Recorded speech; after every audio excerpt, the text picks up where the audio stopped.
Zinedine Zidane est le nouveau sélectionneur des Bleus. Cette information est confirmée par la Fédération française de football. Et on se pose une série de questions. Zinedine Zidane peut-il vraiment remplacer Didier Deschamps? Zidane sera-t-il un bon sélectionneur ou un mauvais sélectionneur? Voilà les questions qu'on se pose. Et Zinedine Zidane, il affirme clairement qu'avoir passé les 4 et les 5 dernières années à attendre ce moment venu. Regardons d'abord la vidéo. J'ai passé ces 4-5 années à attendre ce jour-là. Voilà. Et là, ça devient réalité, donc forcément, je suis un peu ému, mais vous ne pouvez pas le voir. Hein, je suis tout excité, quoi. C'est quelque chose de fort pour moi aujourd'hui. Donc voilà, et en même temps, il se passe des choses qui sont compliquées pour beaucoup de gens, donc voilà. Mais je suis heureux de cette nomination. Voilà sa sortie. Il est heureux parce qu'il a attendu ce moment pour exprimer cette joie. Mais la question que tout le monde pose, est-ce que Zinedine Zidane sera un bon sélectionneur ou un mauvais sélectionneur? D'abord, cette question est mal posée. Parce qu'on ne peut pas juger un sélectionneur dès sa première signature. On le juge tout au long de la saison. Et celui qui te dit avec certitude que Zinedine Zidane sera un bon sélectionneur ou un mauvais sélectionneur, les deux font tous la même chose. Ils devinent, croyant savoir la réalité. Dans cette vidéo, la sagesse va te montrer la vérité. La sagesse va éclaircir pour que tu puisses voir la réalité. Je vais te dévoiler dans cette vidéo 4 nobles vérités de sagesse, 4 nobles vérités indéboulonnables concernant cette histoire. Il ne faut pas rater une seule partie de la vidéo parce que les 4 nobles vérités de sagesse sont incroyables. Rater une seule partie, tu ne pourras plus comprendre tout le reste de la vidéo. Donc restez concentrés jusqu'à la fin, mais surtout abonnez-vous. Je vais d'abord commencer par vous pousser à réfléchir profondément avec une petite histoire.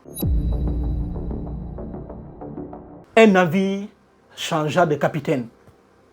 L'ancien était aimé de tous, apprécié de tous, tout le monde le respectait.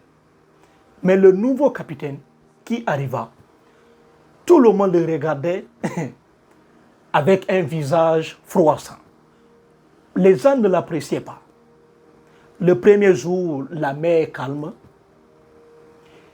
Il glissa le bateau doucement et il navigua correctement.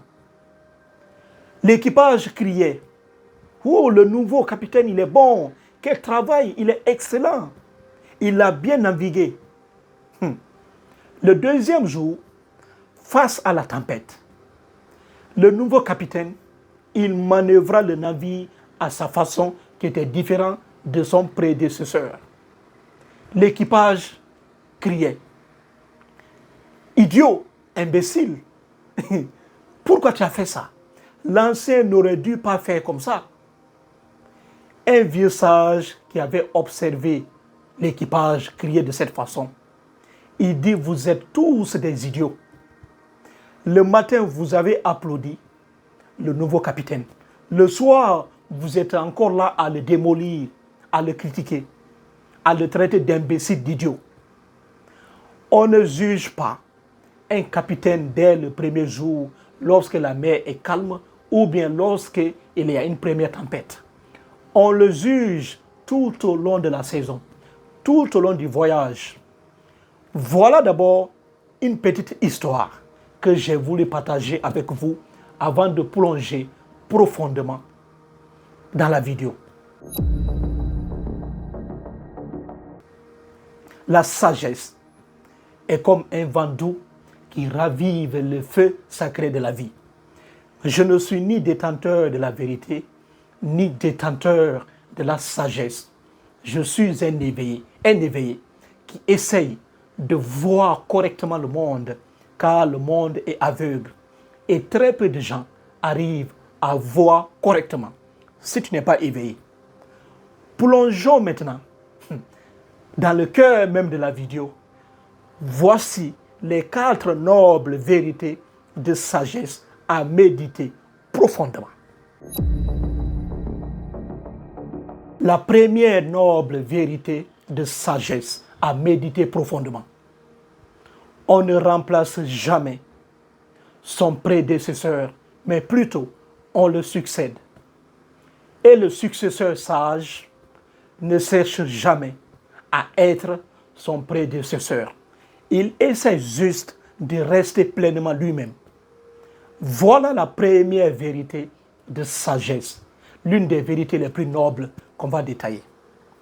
Comprenez d'abord que cette question qu'on pose, si Zinedine Zidane peut-il vraiment remplacer Didier Deschamps, est un faux débat. Le débat n'est pas là. Pourquoi? Regardez d'abord Zinedine Zidane et Didier Deschamps. Ce sont des personnalités différentes, des idées différentes, des systèmes de jeu différents, des tempéraments différents, des comportements différents. Donc ces 2 personnalités ne sont pas d'abord les mêmes. Et le successeur qui essaye de paraître comme son prédécesseur échoue dès le premier jour. Et le successeur qui honore d'abord son prédécesseur est un bon signe. Regardez bien Zinedine Zidane. Dès sa sortie, regardez ce qu'il a fait. Je voudrais bien sûr féliciter, comme vous l'avez dit, Dédé et tout son staff, bien entendu, pour ces 14 années remarquables. Je veux simplement lui dire, Dédé, bravo pour tout ce que tu as fait. De toute façon, voilà, tout le monde est reconnaissant avec le travail que tu as fait. Donc voilà, je voulais te féliciter. C'est l'occasion pour moi pour te dire bravo. Et maintenant, il y a quelque chose, une autre étape qui va s'ouvrir avec... Zinedine Zidane commence d'abord par honorer son prédécesseur. C'est un bon signe parce que le successeur doit d'abord honorer son prédécesseur, mais tout en restant lui-même, sans essayer de le copier, sans essayer de paraître comme lui-même. Parce que lorsque le successeur essaye d'imiter, de paraître exactement comme son prédécesseur, il échoue dès le premier jour. Le fils n'honore pas son père en devenant son père. Il honore en devenant pleinement lui-même. Voilà l'une des vérités les plus éclatantes. Ne demandez pas si Zinedine Zidane sera un bon entraîneur ou un mauvais entraîneur. C'est tout au long de la saison qu'il sera jugé et il ne doit jamais essayer de paraître comme Didier Deschamps. Le jour où il essaye de paraître comme Didier Deschamps, alors il commencera à échouer. Imiter quelqu'un est extrêmement mauvais d'une part. Surtout même lorsque tu essaies de faire à la perfection comme ton prédécesseur, tu ignores, tu abandonnes tes propres forces, tes propres capacités au profit d'une autre force. Voilà l'échec.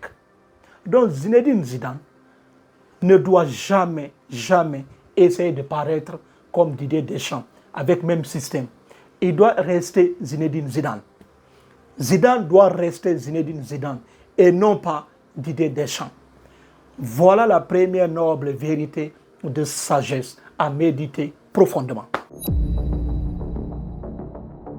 La deuxième noble vérité de sagesse à méditer profondément. Remplacer une légende est l'une des positions les plus difficiles qui soit. Parce que l'ombre de la légende plane sur vous, mais aussi son ombre est extrêmement longue. Donc, Zinedine Zidane accepte une responsabilité extrêmement lourde. Pourquoi?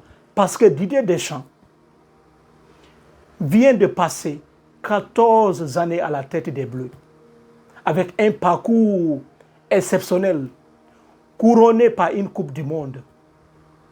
Et Zinedine Zidane vient remplacer une légende.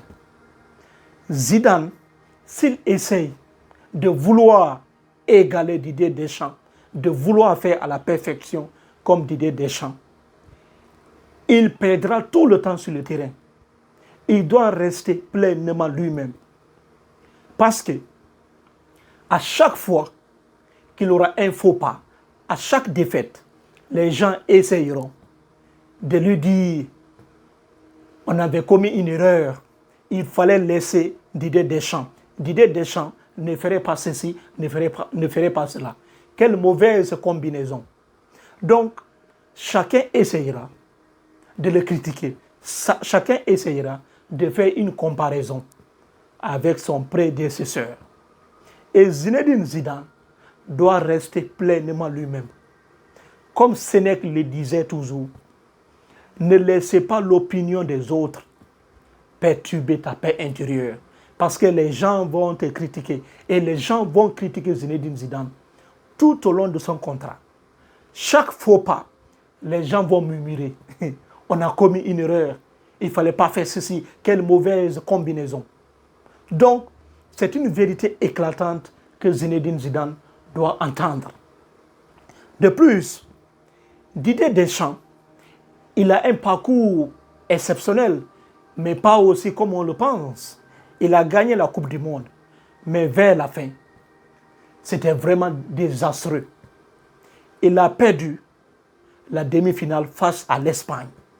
Il a aussi perdu le match de 3e place.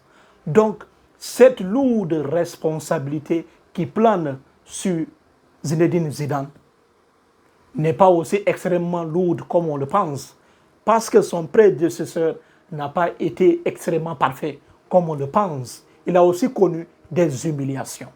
Mais Zinedine Zidane doit rester pleinement lui-même sans essayer de vouloir imiter l'autre. Parce que la vraie force, ce n'est pas d'imiter l'autre, mais plutôt c'est de rester pleinement toi-même et essayer de faire de ton mieux. Et essayer de montrer de quoi tu es capable. Et Zinedine Zidane, en disant fièrement qu'il est heureux aujourd'hui de diriger cette équipe, c'est une bonne nouvelle. Donc il faut comprendre cette vérité. C'est la deuxième vérité de sagesse la plus importante à méditer profondément. Passons maintenant à la troisième vérité de sagesse, l'une des vérités aussi les plus éclatantes. La troisième vérité de sagesse, l'une des vérités les plus éclatantes. Un bon joueur n'est pas forcément un bon entraîneur. Et juger un homme sur son bilan et non pas sur son passé glorieux ou sur un préjugé paresseux. Voilà la troisième vérité de sagesse, l'une des vérités les plus importantes. Voilà une question qui répond parfaitement à ceux qui disent si Zinedine Zidane sera un bon entraîneur ou un mauvais entraîneur. Comprenez d'abord que un bon joueur n'est pas forcément un bon entraîneur. Le meilleur danseur du village n'est pas forcément le meilleur chorégraphe. La différence est fondamentale. Zinedine Zidane a été un joueur exceptionnel. Il a gagné même la Coupe du Monde 98. C'est un joueur formidable. Il a un bilan exceptionnel. Mais cela ne veut pas dire qu'il sera forcément un bon sélectionneur. La différence est fondamentale. Pourquoi? Parce que Zinedine Zidane a dirigé une équipe de football, le Real Madrid, l'une des équipes les plus fortes, l'une des plus grandes équipes du monde, voire même la plus grande équipe de l'histoire du monde. Zinedine Zidane a dirigé cette équipe pendant des années et il a gagné 3 Ligues des Champions d'affilée. Ça, c'est un bilan convaincant. Le premier entraîneur de l'histoire du football à pouvoir gagner d'affilée, successivement, attention, successivement 3 fois. Il est le seul entraîneur du monde, jusqu'à preuve du contraire. Donc Zinedine Zidane a un bilan exceptionnel là-bas. Mais cela ne veut pas dire qu'il sera forcément un meilleur sélectionneur. Parce que être sélectionneur d'une équipe nationale et être sélectionneur d'un club de football, la différence est fondamentale. Parce que en étant sélectionneur d'une équipe nationale, tu passes très peu de temps avec les joueurs, très peu d'entraînement, très peu de connexion. Donc la différence est fondamentale. Et l'histoire nous a montré clairement que certains qui se disaient être meilleurs joueurs sur le terrain ont fauché lorsqu'on leur a confié une équipe nationale. On a vu leur bilan médiocre. Donc, ce n'est pas forcément une réalité que Zinedine Zidane sera un bon sélectionneur pour la France. Seul le temps nous dira. Avec le temps, nous allons comprendre si Zinedine Zidane est un bon sélectionneur ou un mauvais sélectionneur. Mais pour le moment, le bilan de Zinedine Zidane est convaincant. Ceux qui avancent des préjugés paresseux ne comprennent pas. En regardant le bilan de Zinedine Zidane, son bilan est son argument.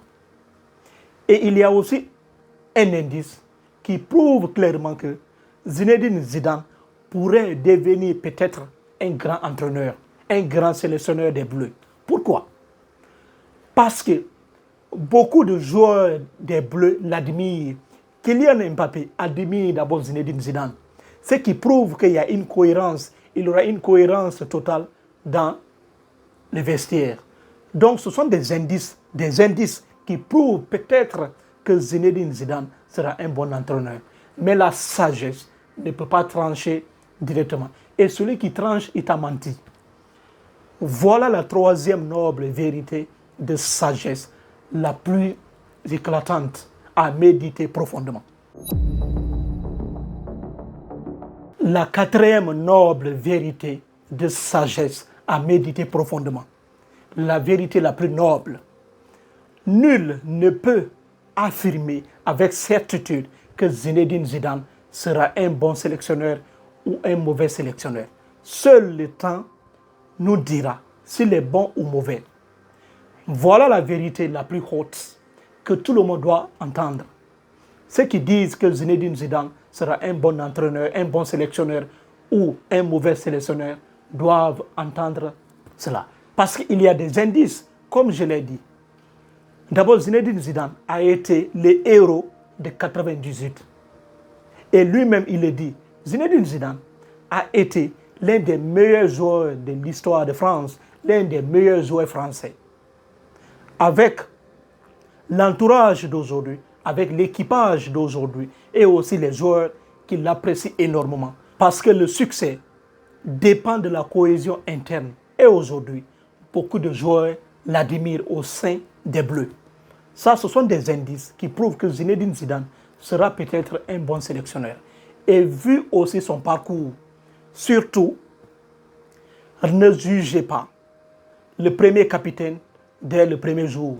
Il faut juger le capitaine tout au long du voyage, jusqu'à la fin du voyage. On ne peut pas juger Zinedine Zidane dès sa première signature. Cela prendra du temps.